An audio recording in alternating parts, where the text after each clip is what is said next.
Hello friends, welcome to Kant the dhaba.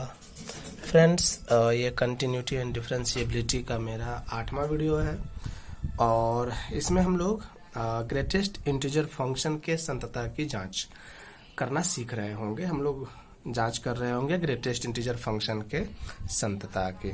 ठीक है, तो सबसे पहले तो आपको पता होगा ग्रेटेस्ट इंटीजर फंक्शन क्या होता है। इसको हिंदी में कहते हैं महत्तम पूर्णांक फलन। ठीक है, ग्रेटेस्ट इंटीजर फंक्शन के बारे में आपने क्लास 11 में भी पढ़ा होगा, आपको बताया गया होगा, लेकिन वो तो 2019 की बात होगी। अब तुम लोग 2020 में हैं और बहुत से लोग भूल भी चुके होंगे, तो टेंशन लेने की बात नहीं है। ये आप टेंशन ना ले, हम लोग तेजी से इसको रिकॉल कर ले, इस कॉन्सेप्ट को, जस्ट अ क्विक रिकॉल। चलो, तो ग्रेटेस्ट इंटीजर फंक्शन को लिखा जाता है बड़ी ब्रैकेट के अंदर इस तरह से। ठीक है, कैपिटल ब्रैकेट, बड़ी ब्रैकेट, बिग ब्रैकेट। ठीक है, इसके अंदर लिखा जाता है और इसको हम पढ़ते हैं F x is greatest integer function x.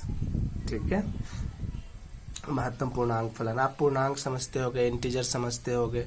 Integer like 1 2 3 4 5 continue, फिर 0, फिर -1 -2 -3, इधर कंटिन्यू माइनस अनंत तक। ठीक है, तो ये सब के सब इंटीजर हो गए।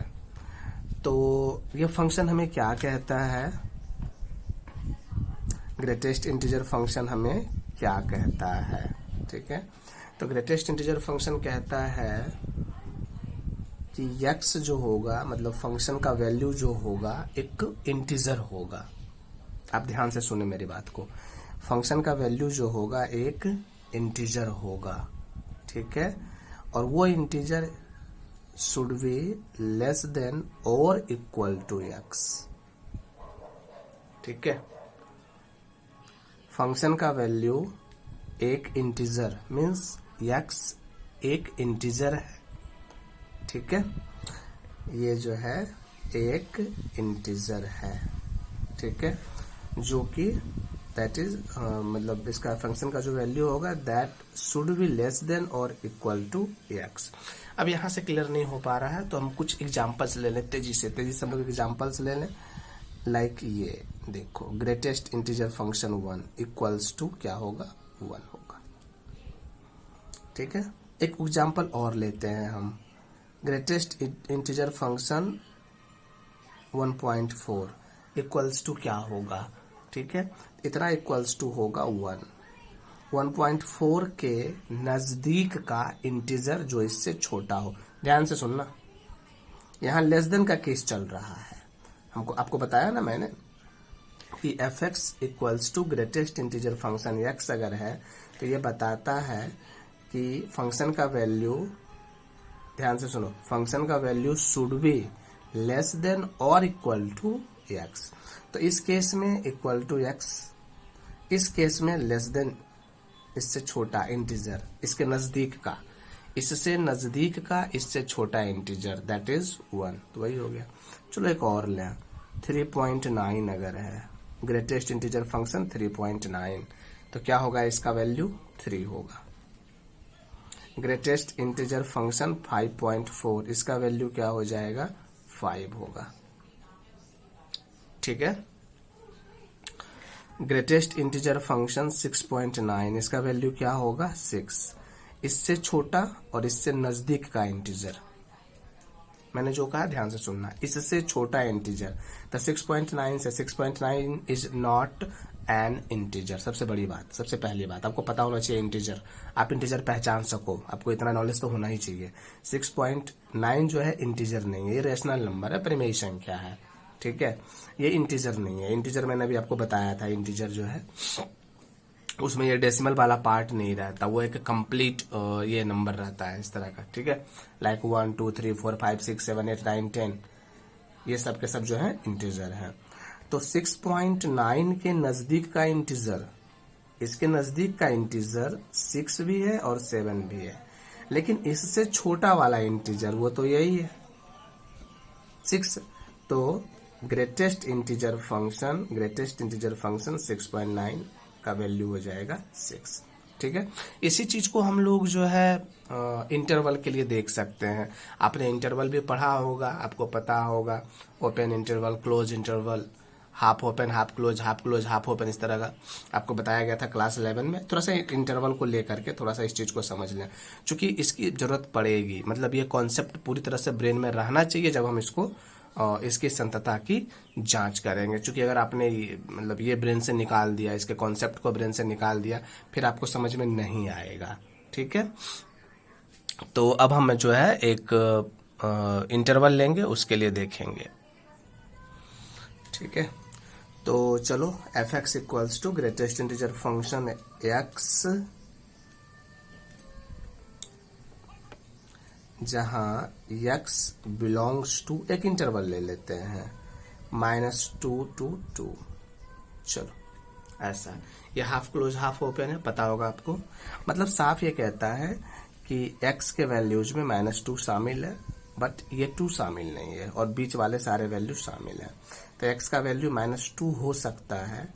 -2 के आप ऊपर जाओ, ठीक है, -2 के ऊपर जाओ, -1 हो सकता है, 0 हो सकता है, 1 हो सकता है, बट 2 नहीं हो सकता है। 1.5 हो सकता है, -1.5 हो सकता है x का वैल्यू, ठीक है, बट 2 नहीं हो सकता। ये जो है ये हाफ ओपन ये बता रहा है कि 2x के वैल्यू में शामिल नहीं होगा। आपने ये सब जो है 11th में पढ़ा होगा इसके बारे में।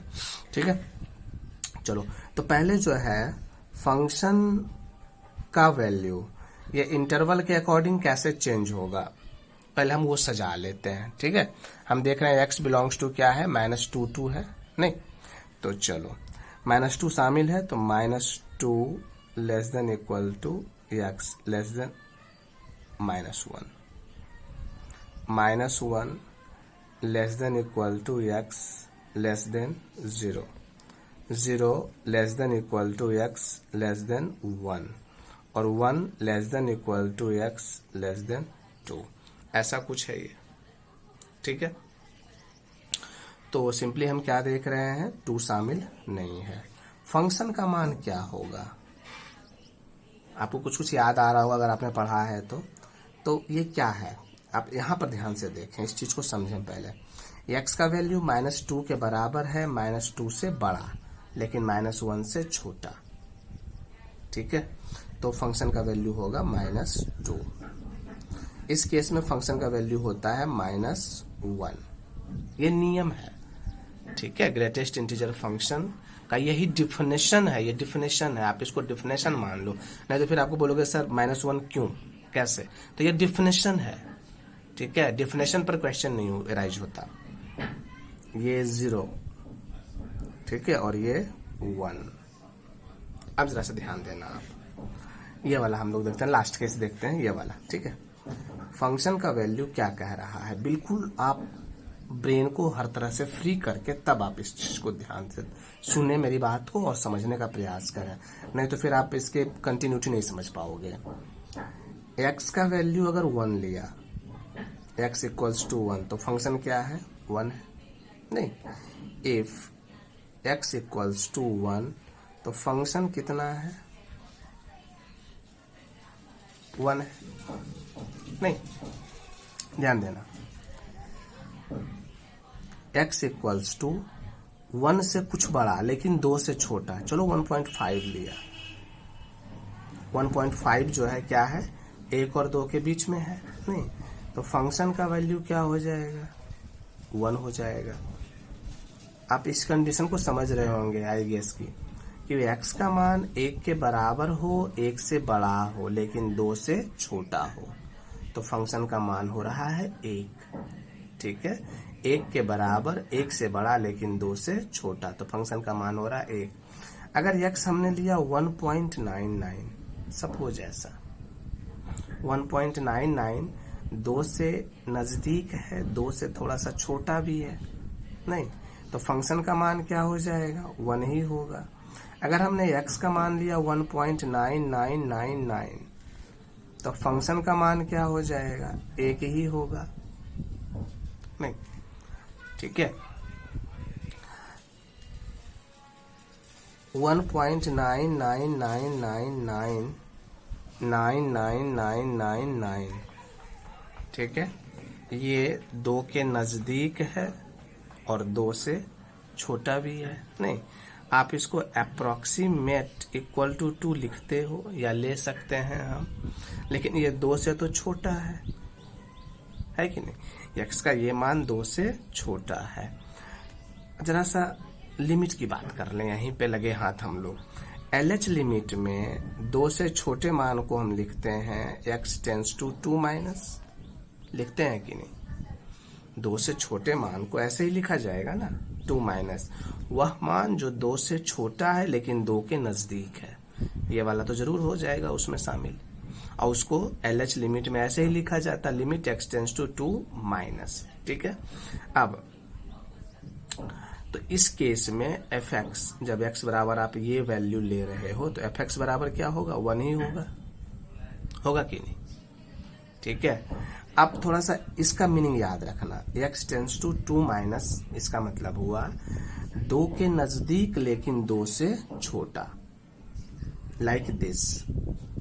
2 के नजदीक लेकिन 2 से छोटा, तो फंक्शन का मान क्या है, 1 है। जरा सा ध्यान देना, limit x tends to 3 minus अगर ऐसे लिखा गया हो तो इसका मतलब हुआ 3 के नजदीक लेकिन 3 से छोटा, तो फंक्शन का मान क्या हो जाएगा, 3 से नजदीक लेकिन 3 से छोटा, तो फंक्शन का मान क्या हो जाएगा। यहां था 2 के नजदीक लेकिन 2 से छोटा, तो फंक्शन का मान 1 हो गया, 1 घट गया ना। 3 के नजदीक लेकिन 3 से छोटा, माइनस छोटा को बता रहा होता है। 3 के नजदीक लेकिन 3 से छोटा, फंक्शन का मान क्या, 2 हो जाएगा। लिमिट x टेंस टू, अगर 4 माइनस लिख दिया हमने, ध्यान देना भाई, बिल्कुल दिमाग इधर उधर नहीं जाना चाहिए, ठीक है, नहीं तो फिर 5 बार देखना पड़ेगा वीडियो को। Limit x tends to 4 minus मतलब 4 के नजदीक लेकिन 4 से छोटा, तो फंक्शन का वैल्यू क्या हो जाएगा, 1 से घट जाएगा, 3 हो जाएगा। नहीं, एक और एग्जांपल है, लिमिट, ध्यान देना, c माइनस मतलब हुआ c के नजदीक लेकिन c से छोटा, तो फंक्शन का वैल्यू क्या हो जाएगा, c माइनस 1। ये याद रखना, ठीक है। Limit x tends to c minus जब लिया, जैसे यहां पर लिया था limit x tends to 4 minus, तो 4 के नजदीक लेकिन 4 से छोटा, तो फंक्शन का वैल्यू है 3। Limit x tends to 2 minus, तो 2 के नजदीक लेकिन 2 से छोटा, लाइक दिस, तो फंक्शन का वैल्यू हुआ 1, 1 से घट गया ना। Limit x tends to 3 minus, ठीक है, तो फंक्शन का वैल्यू है 2। x टेंस टू 4 माइनस, तो फंक्शन का वैल्यू है 3। आप बस इसको याद रखो, बस इस कंडीशन को याद रखो, ठीक है। तो जब limit x tends to 2 minus है, फंक्शन का वैल्यू है 1, 3 माइनस है, फंक्शन का वैल्यू है 2, 4 माइनस है, फंक्शन का वैल्यू है 3, c माइनस है, फंक्शन का वैल्यू है c माइनस 1, मतलब 1 घट जा रहा है, ठीक है। जरा सा ध्यान दे देना। अब अगर RH लिमिट लिखते हो तो ये ऐसे लिखा था, limit x tends to 2 plus, ये चलो 1 प्लस, 1 प्लस का मतलब हुआ 1 से बड़ा, नहीं 1 से जस्ट बड़ा और 1 के नजदीक, ठीक है। जरा सा यहां पर आ जाओ, 1 से जस्ट बड़ा है, मतलब बड़ा मान लो, 1 से बड़ा है, तो फंक्शन का मान क्या चल रहा है, 1, फंक्शन का मान क्या है, 1 है। लिमिट अगर हम लिखें x टेंस टू 2 प्लस, तो ये RH लिमिट को बता रहा है, नहीं LH लिमिट RH लिमिट, आप यहीं से समझ लो, हम संतता प्रूव कर देंगे, बड़ा आसान हो जाएगा फिर आपके लिए। जब RH लिमिट हम ले रहे हैं तो RH लिमिट 2 प्लस, ऐसा अगर मान लो x टेंस टू 2 है तो RH लिमिट लेंगे तो 2 प्लस लिखा आएगा, तो 2 प्लस का मतलब हुआ 2 के नजदीक 2 से बड़ा, 2 के नजदीक 2 से बड़ा। तो जब आप 2 से बड़ा लेते हो मान, जैसे यहाँ हमने 1 से बड़ा मान लिया x का, तो फंक्शन का वैल्यू 1 ही है। 1 से बड़ा मान लिया x का, तो फंक्शन का वैल्यू 1 ही है। तो अगर 2 से बड़ा मान लेंगे x का, तो फंक्शन का वैल्यू 2 ही होगा, नहीं। जरा सा ध्यान देना, जब limit x tends to 2 plus है तो फंक्शन का वैल्यू 2 है, लेकिन limit x tends to 2 minus है तो फंक्शन का वैल्यू 1 है। देख लो जादू। तो मतलब हुआ LH लिमिट जब लिया हमने तो 1 दिया, और RH लिमिट जब लिया हमने तो 2 दिया। देखो इस पर ध्यान दो, इस पर कॉन्सेंट्रेट करो, ठीक है। x टेंस टू 2 माइनस जब ले रहे हैं, सॉरी यहाँ देखो, limit x tends to 2 minus जब ले रहे हैं फंक्शन का वैल्यू 1 है, और जब 2 प्लस ले रहे हैं तो फंक्शन का वैल्यू 2 है, ठीक है। ये सारी चीजें कहां से आ रही हैं? तो ग्रेटेस्ट इंटीजर फंक्शन की प्रॉपर्टी यही है, यही उसका डिफिनेशन है, ठीक है, कि जब आप x का मान 2 से बड़ा कुछ भी लोगे, 3 से छोटा रहना चाहिए, ध्यान से सुनना, 2 से बड़ा लेकिन 3 से छोटा, तो फंक्शन का वैल्यू 2 ही होगा। जो चीज यहाँ पे चल रहा है, यहाँ जो मैंने कंडीशन लिखा है, ठीक है। तो 1 के बराबर मान लिया तो फंक्शन का मान 1 से बड़ा मान लेकिन 2 से छोटा मान, तो फंक्शन का मान 1 ही। तो यहाँ पर भी तो 2 से छोटा ही बताता है ना, 2 माइनस, ये LH लिमिट जो लेते हैं तो ऐसे ही लिखते हैं ना, x टेंस टू 2 माइनस, या यहाँ देखो limit x tends to c minus, तो LH लिमिट को ही बता रहा है। तो 2 माइनस कहो या 3 माइनस कहो या 4 माइनस कहो या c माइनस कहो, 2 माइनस का मतलब हुआ 2 के नजदीक लेकिन 2 से छोटा, ये वाला वैल्यू। इसमें आप 9 जितने चाहे लगा लो, सब 2 के नजदीक है और 2 से छोटा ही है। इसमें चाहो 25 9 और लगा लो, 50,000 9 और लगा लो, 1.999999 लेके चले जाओ भाई, जहां तक जाना है, विश्व के इस कोने से उस कोने तक, वो वैल्यू भी 2 के नजदीक है लेकिन 2 से छोटा है। तो जब x का मान ये चलेगा, फंक्शन का मान 1 है, मतलब LH लिमिट फंक्शन का मान 1 से घट जाता है, और RH लिमिट में फंक्शन का मान वही रह जाता है, ठीक है। देख लो भाई, ये LH लिमिट फंक्शन का मान 1, RH लिमिट फंक्शन का मान 2, तो LH RH दोनों बराबर तो हुआ नहीं। तो इस तरह से पता चल गया कि ये फलन संतत नहीं है। ये तो ऐसे हुआ, हमने भरवली समझाया आपको, लिखना क्या वो बाद में बात करेंगे, ठीक है। आपको इसका ग्राफ याद है? ग्राफ जब हम लोग खींचते थे इसका, तो ग्राफ इसका कुछ ऐसा होता था, ऑरिजिन 1 2 3 4 ऐसा कुछ, 1 2, ग्राफ इसका सीढ़ी जैसा होता था, आपको याद होगा, ऐसे ऐसे सीढ़ी जैसा ग्राफ। तो ग्राफ ये कंटिन्यूअस नहीं है। कंटिन्यूअस क्यों नहीं है? हमको पेन तो उठाना पड़ गया ना। ग्राफ से भी आप समझ सकते हो कि ग्रेटेस्ट इंटीजर फंक्शन संतत नहीं है। जैसे यहाँ एक ये बना, फिर ये अलग लाइन बना, फिर अलग लाइन बनेगा, ये सीढ़ी बनता चला जाएगा, तो हमको पेन तो उठाना पड़ा ना। ये किया, इसके बाद यहाँ से फिर यहाँ जाने के लिए पेन उठाना पड़ गया। ये पूरा एक ही लाइन में अगर आ जाता तो ग्राफ संतत होता, कंटिन्यूअस होता। तो ग्राफिकली भी क्लियर है भाई कि greatest integer function is not a continuous function, it is a discontinuous function, ठीक है। अब प्रूव कैसे करेंगे? तो इतनी बातों का आप ख्याल रखना कि LH लिमिट जब ले रहे होते हैं तो फंक्शन का मान 1 से घट जाता है, और जब RH लिमिट ले रहे होते हैं तो फंक्शन का मान वही रह जाता है, वही इंटीजर रह जाता है। तो अगर यहाँ पर हम C कर दें, अगर C प्लस कर दें, limit x tends to C plus, function का मान क्या हो जाएगा यहाँ पे C। अब देखो RH limit C plus, function का मान है C, LH limit C minus, function का मान है C माइनस 1। ये दोनों तो बराबर है ही नहीं। यहां से भी क्लियर हो गया, ठीक है। अब हम इसको लिखेंगे क्या, कैसे करेंगे, हम आपको ये बताने जा रहे हैं।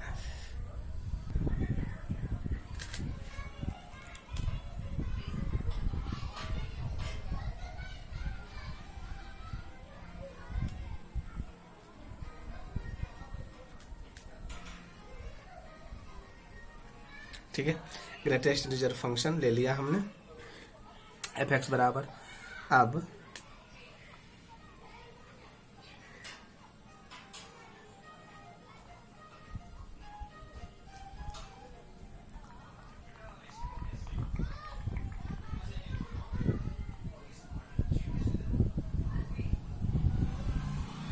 माना इसके डोमेन में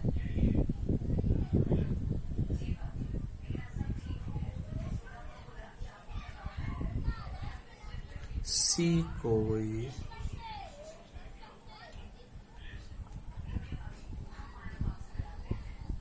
वास्तविक संख्या है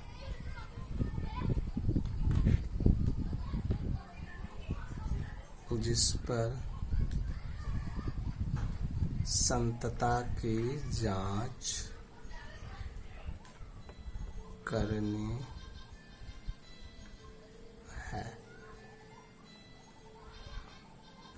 ठीक है, चलो वास्तविक संख्या है, she is a real number in its domain at which we have to check the continuity of the greatest integer function. ठीक है, चलो स्टार्ट करें। जब x इक्वल्स टू c तो एफ एक्स सॉरी x की जगह पर c आ जाएगा ना, f c equals to greatest integer function c equals to c हो जाएगा। नहीं, चलो LHL लेंगे।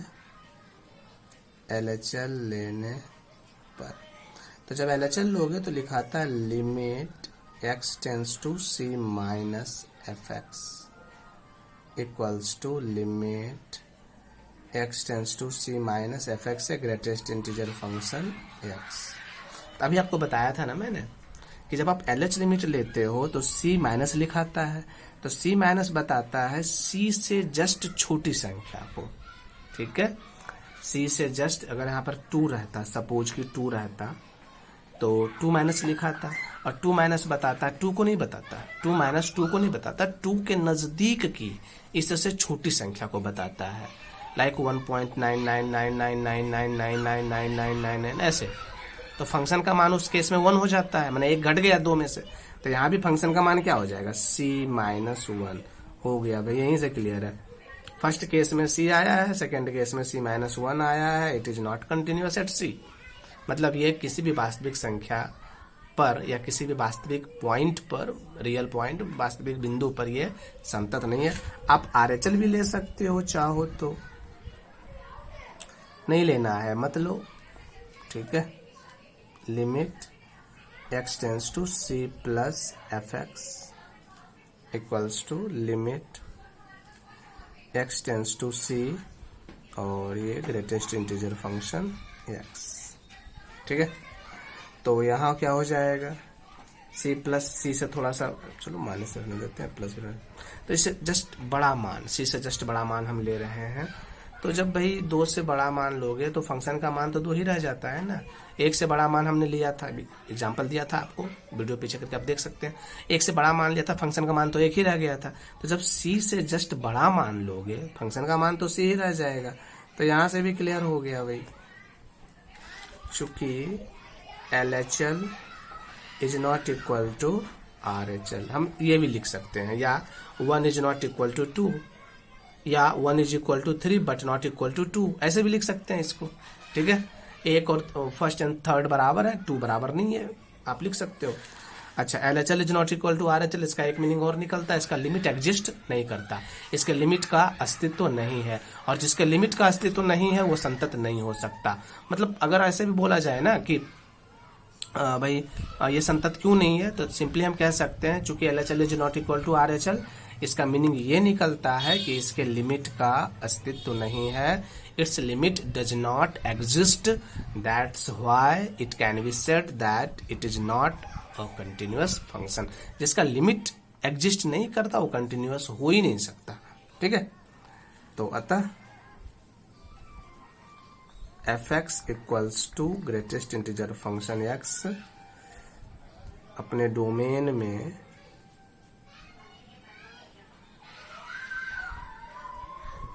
संतत नहीं है, अपने डोमेन के किसी भी वास्तविक नंबर पर संतत नहीं है। ठीक है, तो इस प्रकार से हमने ये देख लिया ग्रेटेस्ट इंटीजर फंक्शन जो है वो संतत नहीं होता। ठीक है, अच्छा चलो ये अपना काम हो गया। यहाँ पे थोड़ा सा कुछ और चीजें देख ले जो आपको एक्सरसाइज में आगे हेल्प करेगी। लाइक आपको ऐसा दिया रहता है x minus greatest integer function x, ध्यान से समझना। ठीक है, ताकि आप आगे कर सको। ऐसे मैं तो फिर कर ही दूंगा अगर आपसे नहीं हुआ तो। आपको यहाँ 2 फंक्शन दे दिया है एक्चुअली, आपको अगर ऐसा कह रहा है इसकी संतता की जांच करें,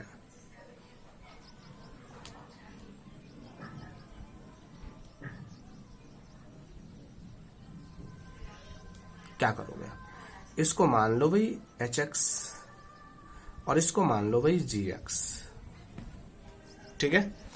hx इज x मान लेंगे, माना hx इक्वल्स टू x और gx equals to greatest integer function x। अभी आपने देखा ना ग्रेटेस्ट इंटीजर फंक्शन x जो है वो संतत नहीं है, तो ऐसे जैसे भी मैंने किया है वैसे आपको प्रूव कर देना है इसको, ठीक है। इसको आप 2-3 बार प्रैक्टिस कर लेना, ग्रेटेस्ट इंटीजर फंक्शन x को की संततता साबित करने की प्रक्रिया जो भी है ये प्रोसीजर, इसको आप 2-3 बार प्रैक्टिस कर लेना पहले, ठीक है। फिर इसको अलग संतत साबित करेंगे ऐसे लिख करके hx इक्वल्स टू x के डोमेन में कोई रियल नंबर c है जिस पर हमें संततता की जांच करनी है, ये कर देंगे। तो x ये तो संतत हमेशा होगा, ठीक है। क्यों संतत होगा, तो चूंकि ये बहुपद है, जो बहुपद होता है वो संतत होता है। बहुपद पढ़ा होगा आपने 9 में भी 10 में भी।